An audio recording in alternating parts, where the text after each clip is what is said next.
નમસ્કાર મિત્રો, જય બુદ્રા દાદા. તો આવ્યા છીએ આપણે ખાંભલિયા ગામ, રાજુલા તાલુકાનું.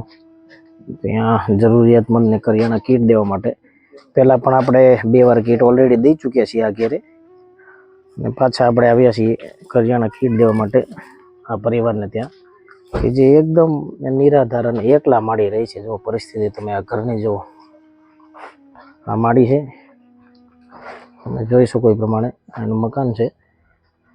આ રીતનું મકાન છે, તમે જોઈ શકો એ પ્રમાણે આ રીતના વ્યવસ્થા છે બધી. ખાંભલિયા ગામ, રાજુલા તાલુકાનું, અને આ માડી છે. મુલાકાત કરાવો હમણાં. જય બુદ્રા દાદા. નમસ્કાર મિત્રો, જય બુદ્રા દાદા.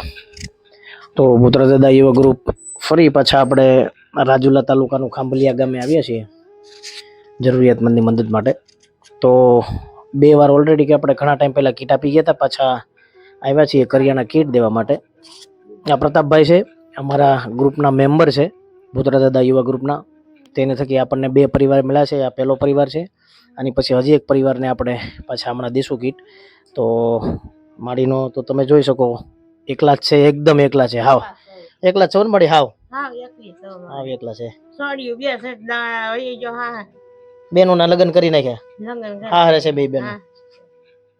તો પછી આ ઘરનું ગુજરાન ઘરનું ગુજરાન કેમ કરો માડી? ઘરનું કાક લાવી કાક ખાઈ તમારું.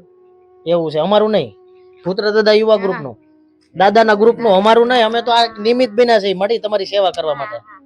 બરાબર ને? તમે લાવો તો ખાઈએ. હા બસ આપણે ખાવાનું જ છે, ખાઈ પીને જલસા કરવાના છે. બરાબર ને? અને માડીને એક પગ પણ નથી, તમે જોઈ શકો પ્રમાણે એક પગ પણ નથી માડીને, અને એકદમ વિકલાંગ છે. તમે જોઈ શકો ને. ભાઈ છે, શું નામ છે ભાઈનું? ઝીણાભાઈ નામ છે, ગામના છે ખાંભલિયા ગામના.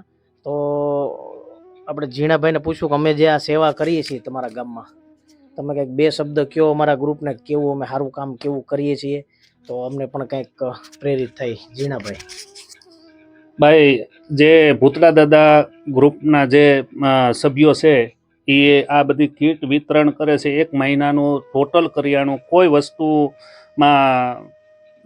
કોઈ બાકી નથી. આવા જે હાવ જે વિકલાંગ છે કે જે દેવાલાયક છે એ લોકોને આપે છે, અને બહુ સારું કામ કરે છે. અને આવું કરતા રહ્યો, અને આવું કોઈ પણ માણસ આવી સેવાભાવી આવું કામ કરે તો આમાં ઈશ્વરની કોઈ એના ઉપર કૃપા હોય તો જ થઈ શકે. બસ. જો ઝીણાભાઈએ જે વાત કરી કે ભાઈ ઈશ્વરની કૃપા હોય, બસ આ એની દયાથી જ બધું હાલે છે. આપણા હાથની કોઈ વાત નથી, આપણી કોઈ તેવડ બારી વાત છે કે આપણે કોઈની મદદ કરી શકીએ. આપણને ભગવાને આ સેવા કરવા માટે જે નિમિત્ત બનાવ્યા છે ને મિત્રો, એ બહુ અહોભાગ્યની વાત છે કે આવા કોઈ જરૂરિયાતમંદની આપણે સેવા કરી શકીએ છીએ. બાકી આ સમયમાં માણસ એક એવી ભગવાને બનાવ્યું છે કે કોઈ અત્યારે આ સમયમાં કોઈનું નથી, પણ આપણને ભગવાને જે નિમિત્ત બનાવ્યા છે સેવા કરવા માટે, એ બહુ આપણા અહોભાગ્ય છે.